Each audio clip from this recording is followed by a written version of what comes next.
தமிழக மக்கள் மாற்றுத்திறனாளிகள் கழக கட்சியின் புதிய அலுவலகம் திறப்பு விழா. சென்னை போரூர் ஆலப்பாக்கத்தில் தமிழக மக்கள் மாற்றுத்திறனாளிகள் கழக கட்சியின் புதிய அலுவலகம் திறப்பு விழா 28/6/2026 அன்று திறந்து வைக்கப்பட்டது. அதனைத் தொடர்ந்து மாற்றுத்திறனாளிகளுக்கு நலத்திட்ட உதவிகள் வழங்கும் நிகழ்ச்சி விருகம்பாக்கத்தில் உள்ள சமுதாய நலக்கூடத்தில் கட்சியின் தலைவர் VIP டாக்டர் பி. ராஜமணிகண்டன் தலைமையில் நடைபெற்றது.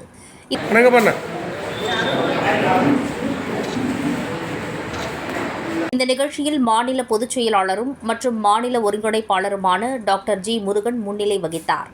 மாநில பொருளாளர் VP முருகன் நிகழ்ச்சியை தொகுத்து வழங்கினார். நிகழ்ச்சியில் மாற்றுத்திறனாளிகளுக்கு வாக்கர் எல்போ ஸ்டிக், 3 சக்கர மிதிவண்டி, வீல் சேர், ஷோல்டர் கச்சேஸ் ஆகியவற்றை வழங்கப்பட்டது.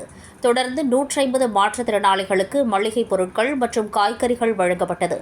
அதனைத் தொடர்ந்து செய்தியாளர்களை சந்தித்த கட்சியின் தலைவர் மற்றும் மாநில பொதுச் செயலாளர் கூறுகையில், தமிழகம் முழுவதும் 38 லட்சம் மாற்றுத்திறனாளிகள் உள்ளனர். அதில் 10% பேர் எந்தவிதத்திலும் தங்கள் வேலைகளை செய்து கொள்ள முடியாத நிலையில் அவர்களுடைய இல்லத்தில் இருந்து அவர்களுக்கு தேவையான உதவிகள் மற்றும் அரசின் உதவிகளை பெற்றுத் தருவதுதான் எங்கள் கட்சியின் முக்கிய நோக்கமாகும். இங்கு இருக்கின்ற நாங்கள் அனைவரும் தனித்தனியாக அறக்கட்டளை நடத்தி வந்தோம். நாங்கள் அனைவரும் ஒன்றிணைந்து நமது மாற்றுத்திறனாளிகளின் நலனை கருத்தில் கொண்டு அவர்களுக்கு தேவையான உதவிகளையும் அரசின் திட்டங்களையும் கொண்டு செல்வது எங்களுடைய கட்சியின் நோக்கம் என தெரிவித்தனர். மேலும் மாற்றுத்திறனாளிகளுக்குள்ள சலுகைகளை சரியான முறையில் அரசு பயனாளிகளுக்கு வழங்கிட வேண்டும். எங்கள் இலக்கு 2031 தேர்தலில் போட்டியிடுவதும் தற்போது நடைபெற உள்ளாட்சி தேர்தலில் நிச்சயமாக போட்டியிடுவோம் என்று தெரிவித்தார். என்னுடைய பெயர் ஜி. முருகன். நான் தமிழக மக்கள் மாற்றுத்திறனாளி கழகத்துடைய மாநில பொதுச் செயலாளர். அது மட்டும் இல்லாமல் சேலஞ்சர் சேரிட்டபிள்னு சொல்லிட்டு ஒரு அறக்கட்டளையை 2022 4 வருஷமா ரன் பண்ணிட்டு இருக்கேன். எங்களுடைய கட்சியோட மிகப்பெரிய நோக்கம் என்னன்னா, இல்லம் தேடி உதவி பண்றது. பாதிக்கப்பட்ட மாற்றுத்திறனாளிங்க எந்த ஊர்ல இருந்தாலும் எங்களுடைய கட்சி மூலியமாகவும் எங்களுடைய அறக்கட்டளை மூலியமாகவும் அவங்களுக்கு இல்லம் தேடி நாங்கள் உதவி பண்ணுவோம். என்னைக்குமே சரி, இன்னைக்கு இல்லை, எப்பவுமே நாங்கள் அந்த உதவி பண்ணிட்டு இருப்போம். இப்போ நம்மளுடைய நிறுவன தலைவர் சொல்லும் போது, வாலாஜாபாத்தில் ஒரு அம்மா மனையில பாதிக்கப்பட்ட ஒரு பாப்பா கற்பழிக்கப்பட்டிருக்கான்னு சொன்னாங்க. இதுல இன்னொரு கொடுமை என்னன்னா, அவங்க அப்பாவுக்கும் முடியாதவர், பட்டப்படிக்கா இருக்கிறவர். அந்த அம்மா வீட்டு வேலை செஞ்சுதான் அந்த குடும்பத்தை பார்த்துட்டு இருக்காங்க. அந்த மாதிரி ஒரு சூழ்நிலையில இவர் இப்படி பண்ணியிருக்காருன்னா, அவர் இதுல இன்னொரு விஷயம் என்னன்னா, ஜெயிலுக்கு போயிட்டு ஒரு வாரத்துல வெளில வந்துட்டுக்கிறாரு. இப்போ மனையில பாதிக்கப்பட்ட குழந்தைக்கு நம்ம சொல்றோம், அதாவது மாற்றுத்திறனாளிக்கு முன்னுரிமை இருக்குன்னு சொல்லிட்டு இன்னைக்கு எல்லா பேப்பர்லயும் மீடியால நியூஸ்ல எல்லாமே வருது. ஆனா உண்மையிலே சொல்ல போனா அரசாங்கத்தை பொறுத்த வரைக்கும் மாற்றுத்திறனாளிக்கு முன்னுரிமை இல்லை சார். இல்ல, இப்பதான் அவங்க ஆட்சிக்கு வந்திருக்காங்க. இனிமேல் தான் அவங்களோட செயல்பாடுகள் எப்படி இருக்கும் நமக்கு தெரியும். எதுக்காக இதை நான் சொல்ல வரேன்னா, எல்லா இடத்துலயுமே காசு பணம் உள்ளவங்களுக்கும் அந்த இடம் ஆளுங்க இருக்காங்க, அவங்களுக்கு மட்டும்தான் முன்னுரிமை இருக்கு. வேற யாருக்கும் முன்னுரிமை கிடையாது.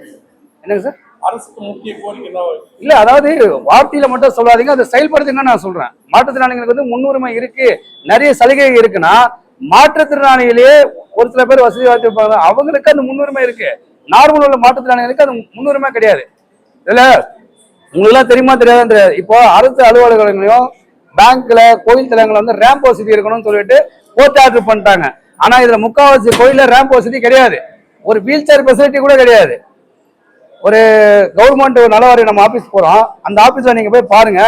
இப்ப நம்ம வீல் சேர் கவர்மெண்ட் நமக்கு கொடுக்காம, ஆனா அங்க நம்மளை கூட்டு போற வீல் சேரு கன்றாவே இருக்கும். அதை நம்ம போய் கேட்டோம்னா இது இப்படிதான் இருக்கும், முஞ்சாவா இல்லைன்னா முட்டு போட்டு வாழ்றாங்க அரசு அலுவலகத்துல. ஏன்னா நான் பாதிக்கப்பட்டிருக்கேன் சார், அதே மாதிரி நிறைய பேர் பாதிக்கப்பட்டிருக்காங்க. அவங்க சொல்லுவாங்க எனக்கு தெரியாது. இது உண்மையிலே ஒவ்வொரு கோயில் தலங்களையும் இந்த மாதிரி பிரச்சனைகள் நடக்குது. இந்த கோரிக்கை நீங்க எடுத்து நாங்க ஒன்னொன்னா என்ன பண்ண போறோம்னா, மாற்றுத்திறனாளிகளுக்கு என்னென்ன கோர்ட் ஆர்டர் இருக்கோ அதை எல்லாமே நடைமுறைப்படுத்துறதுக்காக இந்த கட்சியை நாங்க துவங்கியிருக்கோம். மாற்றுத்திறனாளிகளுக்கான முழு முயற்சியா எங்க கட்சியோட நிறுவன தலைவரும் மற்ற மாநில நிர்வாகிகள் அனைவருமே செயல்படுவோம் என்று நான் உறுதியளிக்கிறேன். வணக்கம், என் பெயர் பி. ராஜமணிகண்டன், தமிழக மக்கள் மாற்றுத்திறனாளி கழகத்தின் கட்சி நிறுவனர் மற்றும் தலைவர். இந்த கட்சி எந்த காரணத்துக்காக துவக்கப்பட்டதுன்னா, தமிழ்நாடு உள்ள 38 லட்சத்துக்கு மேல் மாற்றுத்திறனாளி மக்கள் இருக்கிறாங்க. அதுல கிட்ட ஏராளம், இப்ப இங்க வந்திருக்கவங்க ஒரு 10% தான். ஆனா 90% மக்கள் வீட்டை விட்டு வெளியே வர முடியாம சூழ்நிலையும், அவங்க ஒரு வேளை சாப்பாடுக்கு கஷ்டப்படுற சூழ்நிலையும் இருக்கிறாங்க. இந்த விஷயத்தெல்லாம் நாங்க ஆராய்ஞ்சு மக்களுக்கு நாங்களே நேரடியாக போய் சென்று அவங்களுக்கு சின்ன சின்ன உதவி, அது பெரிய லட்சக்கணக்கான உதவி நம்ம செய்யப்படுறது கிடையாது. ஒருவேளை சாப்பாட்டுக்கோ இல்லை ஒரு மாச தேவைக்கோ என்ன ஒரு தேவையோ எங்க கட்சி சார்பாகவும் இல்லை அவங்களுக்கு எதாவது தேவைப்பட்டா அரசாங்கத்துக்கு கேட்டு நாங்க போராடி எல்லாமே அவங்களுக்காக செய்யக்கூடிய விஷயத்துக்காக இந்த கட்சியை நாங்கள் ஆரம்பிச்சிருக்கோம். அது இல்லாமல் இங்கே இருக்கிற பொறுப்பாளர் மாநில பொறுப்பாளர் அனைவருமே வந்து ஒரு சங்கத்தில் இருந்தவங்க, ஒரு ட்ரஸ்டோட நிறுவனர் எல்லாருமே. இப்போ எல்லாருமே வந்து இதில் இணைஞ்சிருக்காங்க. காரணம் என்னன்னா, சங்கமாக இருந்தால் எல்லாமே செயல்பட முடியாது. அது ஒரு கட்சியாக இருந்தால் தான் ஆதிக்கத்தை செலுத்த முடியும். எல்லாமே ஒரு போராட்டம் தான் வந்து கட்சியின் ஒரு வளர்ச்சியும் மிகப்பெரிய ஒரு வெற்றியும். அதை நோக்கி தான் நாங்கள் வந்து தேவையில்லாத விஷயத்துக்கு நாங்கள் போராட போகிறது கிடையாது.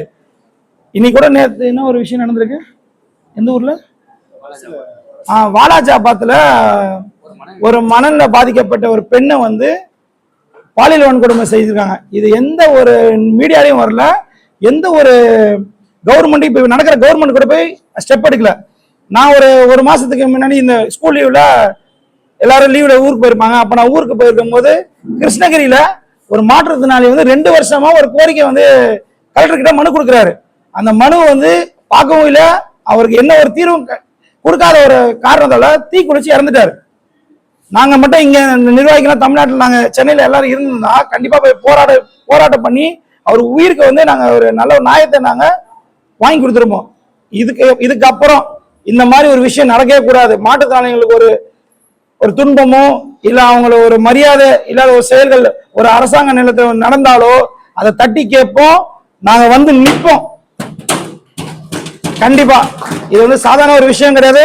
இங்க இருக்கிற எல்லாமே வந்து ரஷ்ய அதிபர் புட்டின் எப்படி இந்த வேர்ல்டு வந்து நம்பர் 1 லீடர், அந்த மாதிரி உள்ள எல்லாருமே பவர்ஃபுல் மேன். எல்லாருமே சாதாரண விஷயம் கிடையாது. இது சாதாரணமா ஆரம்பிக்கப்பட்ட கட்சி கிடையாது, மிக ஒரு வல்லமையான கட்சி. நன்றி, வணக்கம். மேலும் இந்த நிகழ்ச்சியில் மாநில செயலாளர் லயன் SV முத்துராமன், மாநில துணைத் தலைவர் M சரவணன், மாநில துணைச் செயலாளர் D ஜெகன், மாநில இணைச் செயலாளர் டாக்டர் M சங்கர் பாபு, மாநில அமைப்பாளர் டாக்டர் MG ராகுல், மாநில ஆலோசகர் A சார்லஸ் யூபட்ராஜ், மாநில தகவல் தொழில்நுட்ப அணி தலைவர் K ராஜேஷ் உட்பட திருவண்ணாமலை மாவட்ட நிர்வாகி மற்றும் உறுப்பினர்கள் கலந்து கொண்டனர்.